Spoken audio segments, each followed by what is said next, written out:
আসসালামু আলাইকুম, কেমন আছেন সবাই? চলে আসলাম আর একটা ছোট্ট ব্লগ নিয়ে, যেটা ছিল সারপ্রাইজ ব্লগ। কারণ সারপ্রাইজটা দিব হচ্ছে আমার হাজব্যান্ডকে তার বার্থডে উপলক্ষে। আর আমরা গিফট কেনার জন্য বাজারে চলে গিয়েছিলাম।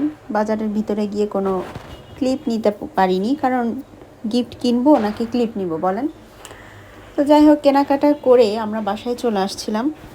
আমার মেয়েকে বলা হয়নি যে কেন, কিসের জন্য আমরা গিফট কিনলাম, কার জন্য, এগুলো তাকে বলি নাই, কারণ সে বললে পরে তার বাবাকে ফোন দিয়ে বলে দিত। তো এই যে ট্রেনের জন্য অপেক্ষা করছি, ট্রেন চলে গেলে আমরা চলে যাব বাসায়। বাসায় যে গিফটটাকে র্যাপ করতে হবে, আনারি হাতের র্যাপিং, বুঝতেই পারছেন। র্যাপিং শেষ করে কেক আসলো। কেকটা আমি নিয়েছিলাম হচ্ছে সেলিব্রিটিস উইথ ফারজানাস কেক। আপুর কেক অনেক মজা, আপনারা ট্রাই করতে পারেন, কারণ এটা দিয়ে আমার সেকেন্ড কেক কাপড় থেকে নেওয়া। এর আগেও একটা নিয়েছি, খুবই আমি একদম যেই ডিজাইনটা দিয়েছিলাম সেম সেই ডিজাইনটাই সে করেছে, এবং খুবই মজার ছিল কেকটা, মানে ডেকোরেশনের সহ। আর আমার মেয়ে যেহেতু কেক লাভার, দেখতেই পাচ্ছেন তার কেক কাটার আগেই অলরেডি সব বলগুলো খুলে খুলে খাওয়া হয়ে গেছে।